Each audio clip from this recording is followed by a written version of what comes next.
Thank you very much, Vicky, for your kind introduction. And I would like to thank Phil and the Times Higher Education for inviting me to speak to this very distinguished audience and to be part of this very exciting day. I hear very often my European friends arguing as to which country has the oldest university in the world. So is it Oxford University, 1098? Or is it the Sorbonne, 1160? Or it seems to be Bologna, 1088. But I'm sorry to disappoint all Europeans in this room today, because really the oldest university in the world is from my country, Morocco, the Qarawiyyin, which is said to have started in 1879. And indeed, as Phil showed us, Clark Kerr pointed to the fact that universities are really among the oldest universities in the institutions in the Western world, and I will not repeat it. So it seems to be that the old adage, the older the wiser, could be true in the case of universities. After all, when we look at Times Higher Education's latest ranking, we would see that 9 out of the top 10 existed before 1900, and 2 of them, Oxford and Cambridge, are more than 800 years old. So as Phil mentioned, we could have a vintage bias. You need time, you need maturity, you need careful care. However, I do believe that it is possible to leapfrog, and for this purpose, I have divided my presentation into 2 parts. I will make the case that leapfrogging is indeed possible, and then I will try to identify some other main criteria on the fast road to academic excellence. So there are indeed young rising stars, as Phil showed us in his presentation. In last year's Times Higher Education, because Phil would not share with me the new ranking, the under 50, NUS, National University of Singapore, was 21, École Polytechnique Lausanne, 49, and then we had in the 50 to 60 range, KAIST, Hong Kong University of Science and Technology, and PostTech. And last but not least, Nanyang University of Technology, under 100. And if we talk about Hong Kong University of Science and Technology, for example, as Phil mentioned, just 20 years old and already among the top ranked in Asia. How did that come to happen? Now, in my work, I try to understand what is the path to glory. How do you become a world-class university? And I identified 3 paths that are not mutually exhaustive. First one is through mergers. Second one is by upgrading existing institutions. And then the last one is to create a new institution from scratch. The mergers approach seems to be favored by some countries. In recent years, China, Russia, France, Denmark, and Finland have moved in that direction. And there were even some talks in Ireland, but I don't think that anything happened. So the idea is that by merging 2 or more institutions, you will achieve synergies. The end result will be more than the sum of the parts. But as we all know, mergers are very difficult because of the clash of culture.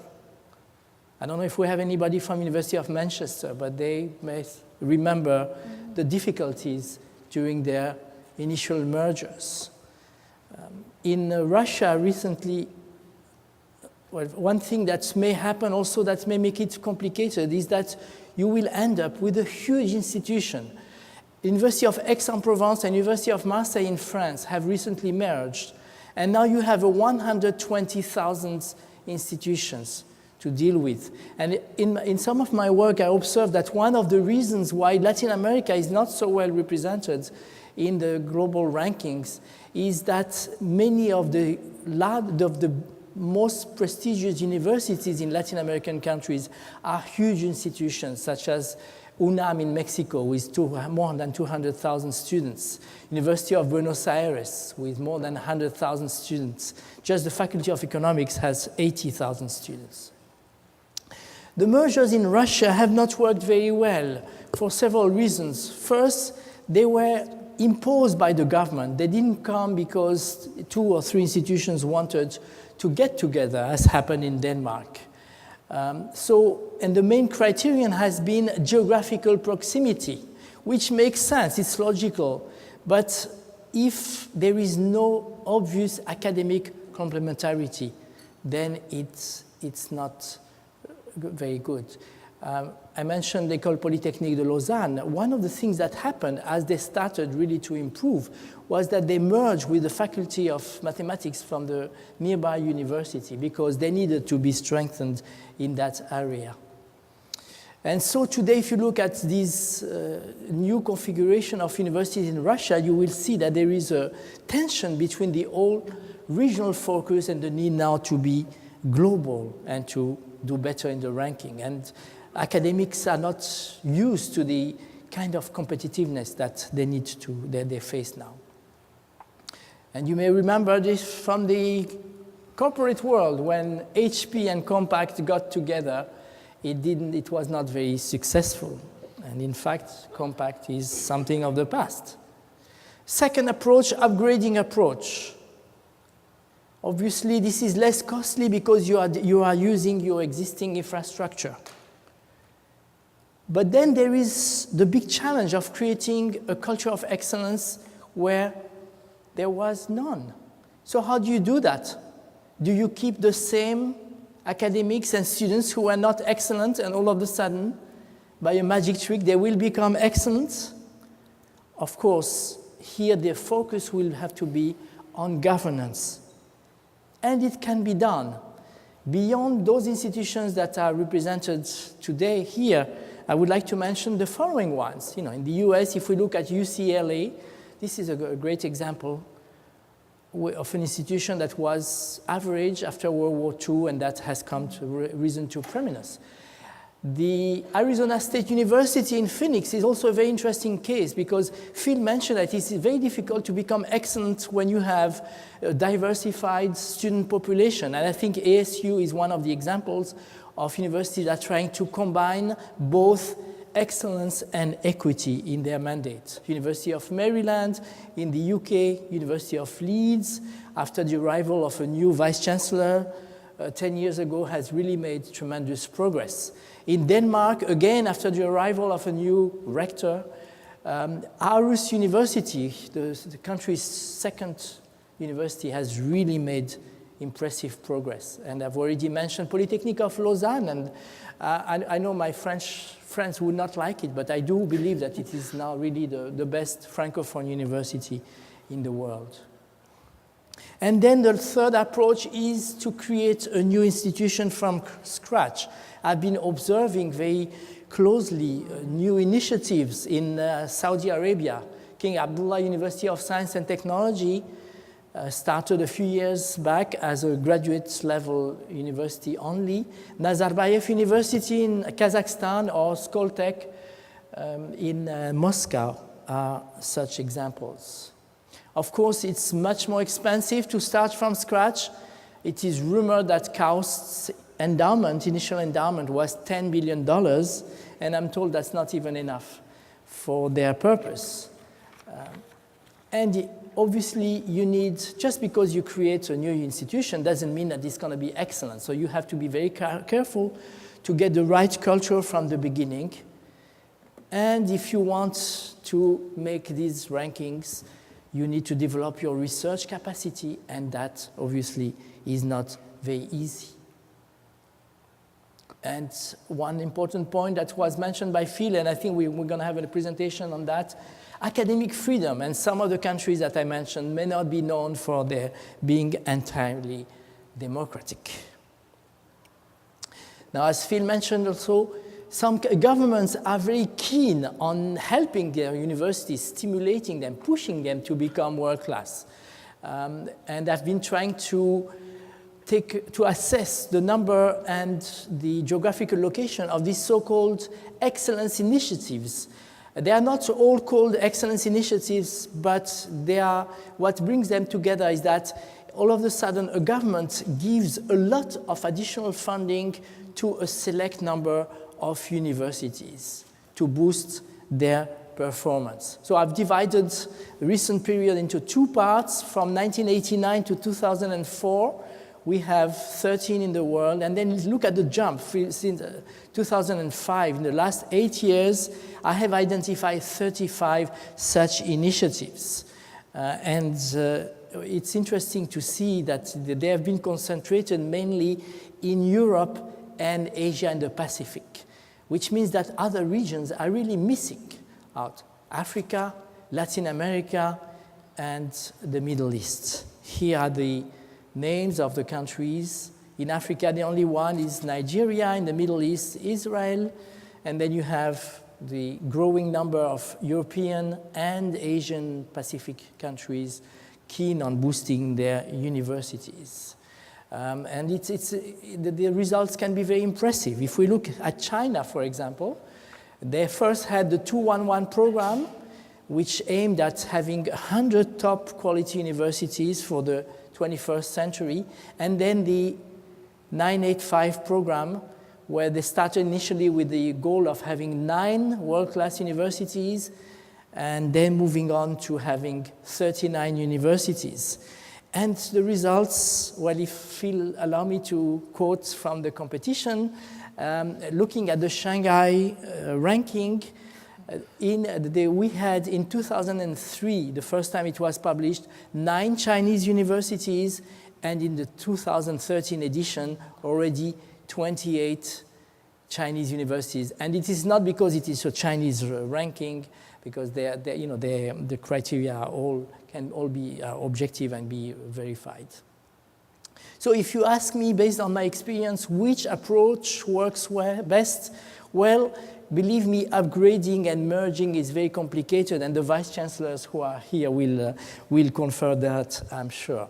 So marginally, I would say that establishing a new university from scratch is potentially easier. It's not a piece of cake. It is complicated, but I would think that it is slightly easier than either the merging or the upgrading route.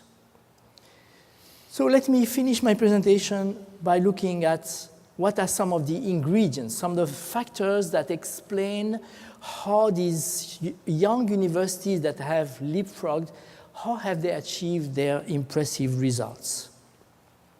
And this is based on 2 books. The first one that Phil mentioned, The Challenge of Establishing World-Class Universities, where I try to establish an analytical framework to understand what makes a world-class university, starting from their 3 results: top graduates, leading-edge research, and dynamic knowledge and technology transfer, and identifying 3 sets of factors: concentration of resources, concentration of talent, and appropriate governance, to explain what makes a world-class universities.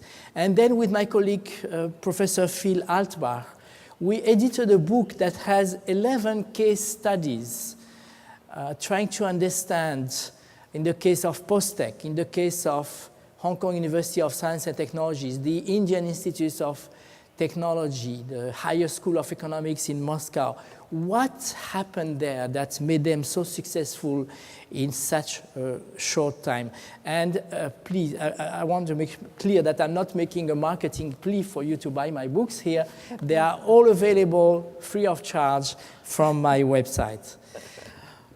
So what are some of the acceleration factors that Phil Altbach and I have identified? 4 main factors. The first one is internationalization. The second one is being a niche institution or offering niche programs. The third one is to introduce curriculum, pedagogical, managerial innovations. And last but not least, strategic planning and benchmarking. Let me go very quickly through each one of them. First of all, internationalization. 2 years ago, I was invited to do an assessment of the young University of Cyprus, also only 20 years old, their first public university, and I was very surprised when I studied their results to see that they were the most successful European university when it comes to compete for EU research framework research grants.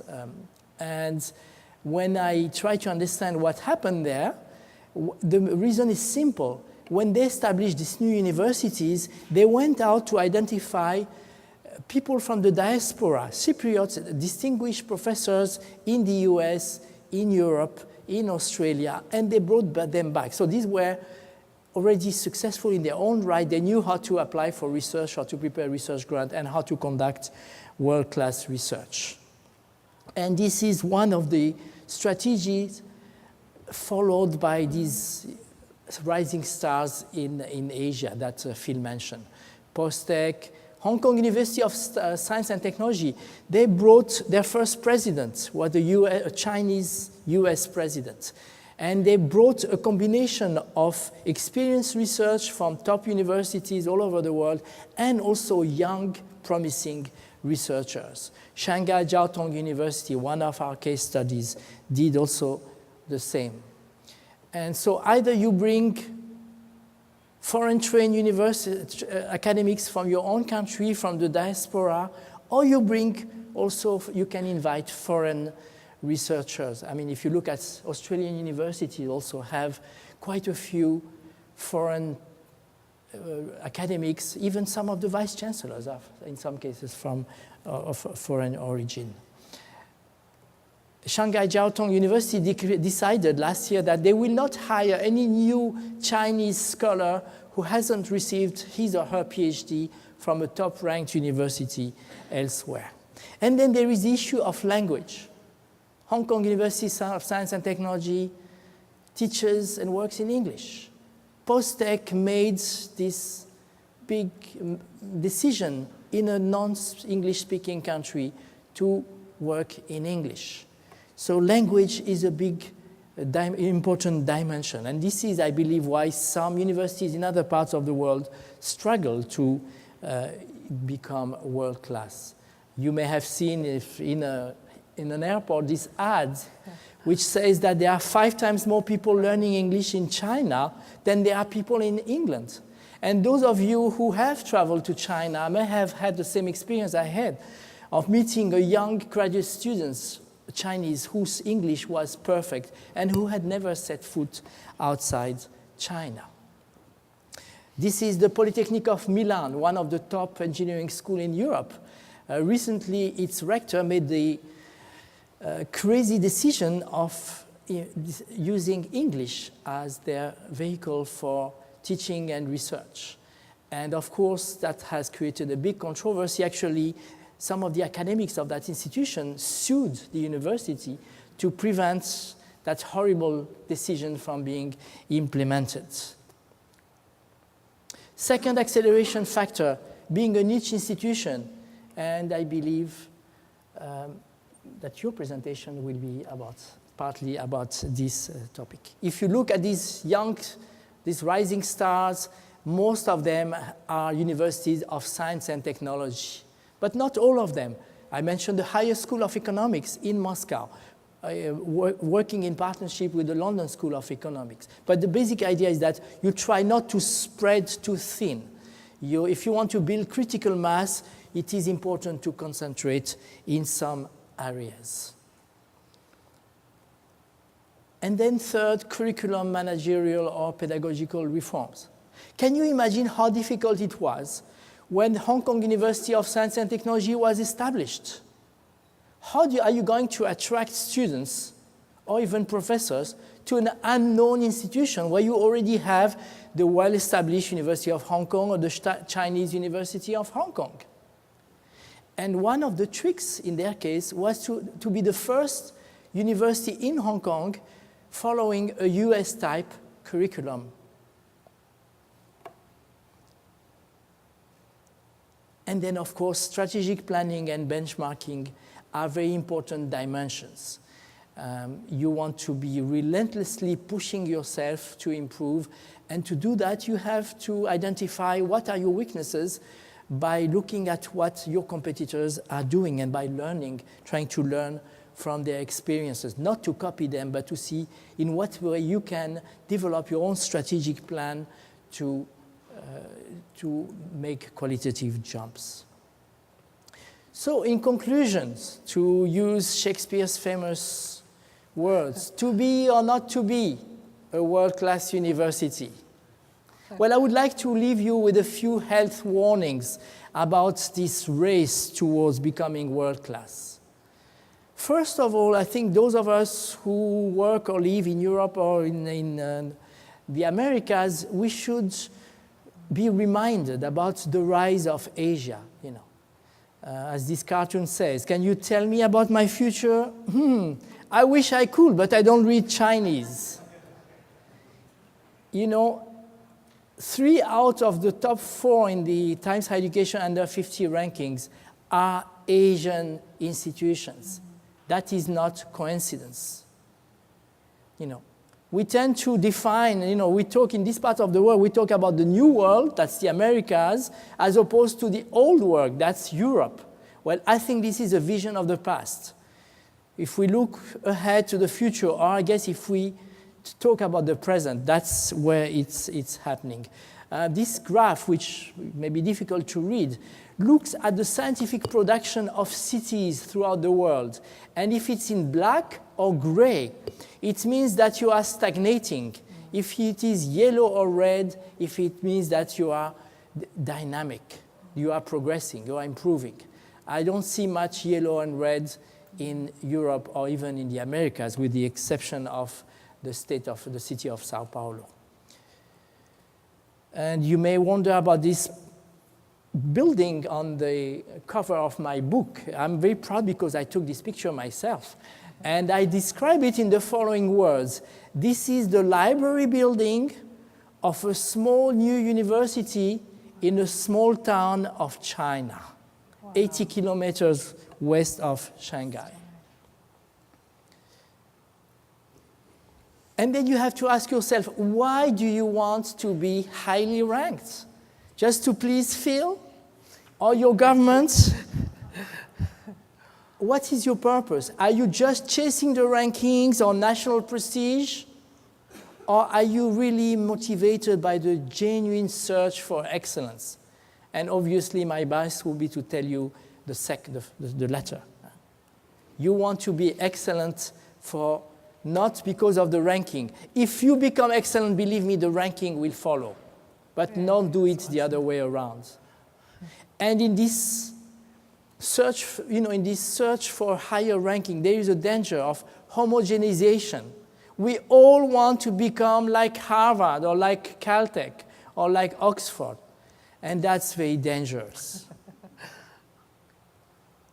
Ernest Boyd, the former chancellor of the State of New York university system, wrote in the 90s this very important statement. We need a climate in which colleges and universities are less imitative, taking pride in their uniqueness.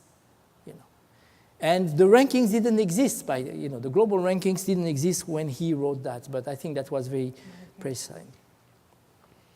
And this cartoon also illustrates what happens with the ranking. It's as if you ask all these animals, you tell them, oh, this is very fair. You take the same test. Just climb onto the tree. And that is what may happen with the rankings, that we try to fit the criteria that not always correspond to the uniqueness of our institution. So one piece of advice I can give you is dare to be different. You can be excellent on your own terms, not try to fit whatever criteria somebody else defines for you. And here is the picture of one of my favorite institutions. It's a young, new school of engineering, Olin College of Engineering in Massachusetts. They may never, ever make it to the global rankings, But believe me, they're one of the most revolutionary school of engineering, engaging their students in a very exciting way of learning, design-based, team-based, marrying a curriculum that marries engineering, entrepreneurship, and ethics. And I want, before leaving, I want to warn you against the danger of complacency. You know, we think that becoming excellent doesn't require lots of work. We can just relax, sit back, and as this Chinese proverb says, he who waits with mouth open, hoping for roast duck to fly in, will have a very long wait. No, becoming excellent takes a lot of work. Or sometimes we think we are better than we are in reality. So my last few words for you, the road to academic excellence. Constantly challenge yourself and seek to renew your institution to keep improving. Having a sense of urgency is very important. And this is difficult in rich settings where we are doing fine, we don't have to worry. So I like to quote what the rector of Aarhus University used to challenge his university to do better. Change without a burning platform. Yes. Or the University of South Pacific. Good is not good enough. UK University Alliance. If we stand still, we will fall behind. And All in College has this expiry principle to challenge itself to constantly renew its curriculum or its status. So remember the words of Daniel Lincoln. Excellence is not a sprint, it is a marathon. You can leapfrog, you can improve fast, but still you need to work hard at it for a long time. Thank you. Stay with us for a Okay, we're going to move into a short period of Q&A. So both Phil and Jamil will happily take some questions. Now you have got this thing to remember that Claire mentioned at the beginning, which is when you stand up, look at us, but then turn around and face the camera with your back to us, say who you are and ask your question, and then obviously turn back and look at Phil and Jamil as they answer the question. So we're going to see who is the first person who forgets that very simple instruction to stand up, turn your back to the panel, face the camera and ask your question, because you want to record your question for posterity. So question is open, Q&A is open. So who wants to be the first? We've got a roving mic going around and Claire is standing at the back ready to capture. And we might take a couple of questions. Claire, if you could, 1 or 2 questions, pick up and then the panel can respond. Okay, I see.